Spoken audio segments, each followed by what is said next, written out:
The Fusion Queen Changli is dropping very soon, and if you are planning to pick her up but you haven't fully prepared just yet, there is just enough time left. Also, there will be some stuff you need to consider before picking up Changli, which would mainly depend on the status of your account. So I'll be going through the Ascension and skill upgrade materials required, touching on her synergies, the situation with her weapon choices, and whether or not you should summon for Changli. I have uploaded a full Changli guide going through a full breakdown on everything you would need to know about Changli, so I'll link it in the description for you guys to check out if you want some more detailed info regarding a kit. Just before we jump right into it, would really appreciate it if you could subscribe to the channel for more WutheringWaves content and drop a like if you enjoyed the video.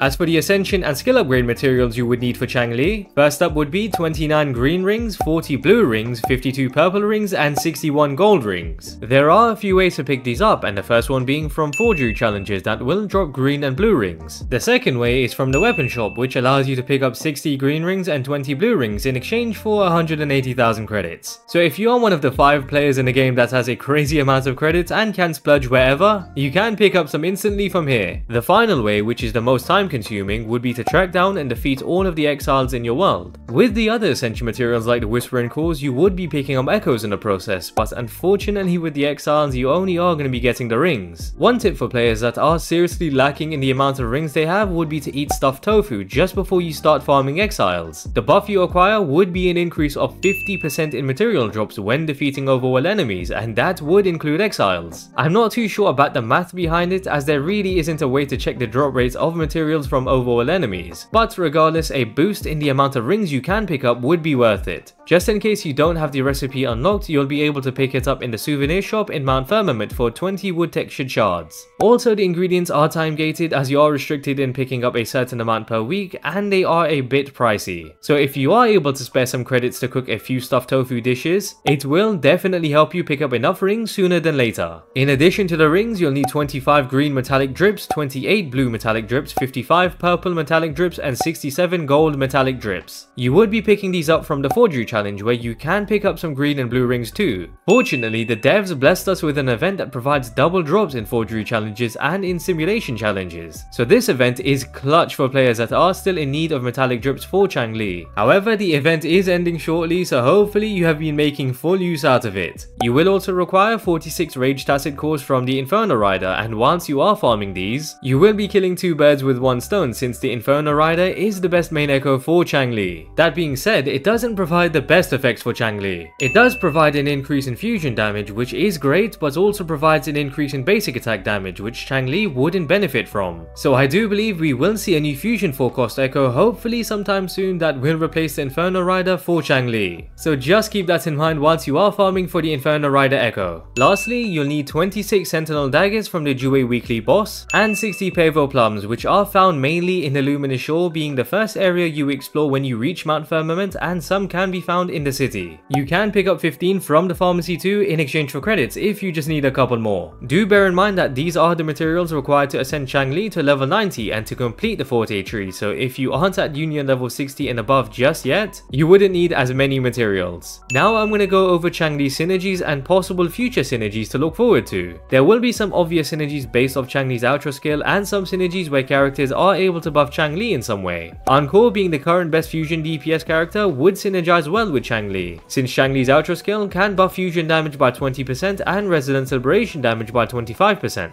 So for the same reason, Xixia will also synergize well with Changli, since she will be dealing more fusion damage. There are characters like Rover and Calcharo that deal a lot of Resident Celebration damage, so you can pair them up with Changli too in dual DPS teams to enable them to deal a lot more damage with their liberation. Then there are characters like Yinlin and Taoqi that would be great in supporting Changli from the sub DPS position, as Yinlin is the best sub DPS character in the game, and Taoqi provides a massive 38% resonant skill damage boost through her outro skill. Now, as valuable as the resonant skill damage buff is, I understand some players may not enjoy playing with Taoqi since she is on the slower side. However, this is where those players might be in luck and who they would potentially be spending their Ashtrites on next. Zhezhi is one of the characters confirmed to drop in 1.2 and has been labelled as a support character for Jinxi. Now with that, it would be quite easy to assume Zhezhi would be buffing resonant skill damage through her ultra skill and would be dealing coordinated attacks. So of course this would make her the best in slot support for Jinxi, but she will also synergize with Changli since she is buffing resonant skill damage. Zhezhi is also going to be a sub DPS character, so she would likely be great with Changli as you would run them in a dual DPS team. Given Zhezhi is a 5-star, she is going to be much quicker than Taoqi and will be more suitable in the sub DPS role since she can inflict coordinated attacks. So Zhezhi definitely has potential to be Changli's best in slot sub DPS as well as Jinxi's. Of course, closer to Zhezhi's release we'll know everything about her kit, but since she has potential to be great with Changli, you will need to consider saving up your astrites for her right after you have picked up Changli. If rumors regarding Zhang Liao are true and he is a free 5-star character, it would allow you to save more astrites to ensure you can pick up Zhezhi. So just take into consideration that Zhezhi will be a character you soon may need to pick up that benefits both Jinxi and Changli. Now I'm going to quickly go over Changli's weapon situation. Changli, along with every character in the game, just doesn't have much choice when it comes to the weapons available to them. Of course you have the signature weapon for Changli, which is her best in slot as it provides up to 48% crit damage as the main stat, an increase of 12% in attack and 56% resonant skill damage. Then you have the second best option being the Emerald of Genesis, and since Changli can utilize all of these stats on the Emerald of Genesis, it means it would be a great weapon for her if you don't pick up the signature. Now if you don't have either 5-star weapons, you would be left with the 4-star weapons which you can use but are significantly worse than the 5-star options. You have weapons like Commando of Conviction and Lunar Cutter that you can use but are just pure attack statistics as they provide literally nothing else. I was under the impression that we would receive new 4-star weapons soon that would be better than some of the current 4-star weapons. And we did receive our first free event weapon with the release of 1.1, which ended up just being a 3-star weapon. It does definitely help that the weapon banners are guaranteed, so it makes pulling for signature weapons achievable for even free to play. However, my point is the difference between the 4-star weapons and 5-star weapons currently is massive. So if you are able to, try to pick up either of the 5-star weapons as they would really make the difference. It's not that Changli will be terrible without a 5-star weapon, but the difference is noticeable as the 4-star weapons in general aren't the greatest. Now as for my final thoughts on Changli, along with having one of the best looking designs, she will be a powerful main DPS and sub DPS character, but overall isn't going to be better than Jinxi or maybe even Jiyan in the main DPS position and Yinlin in the sub DPS position. Changli simply just doesn't hit as hard as Jinxi and wouldn't provide as much from the sub DPS position as Yinlin.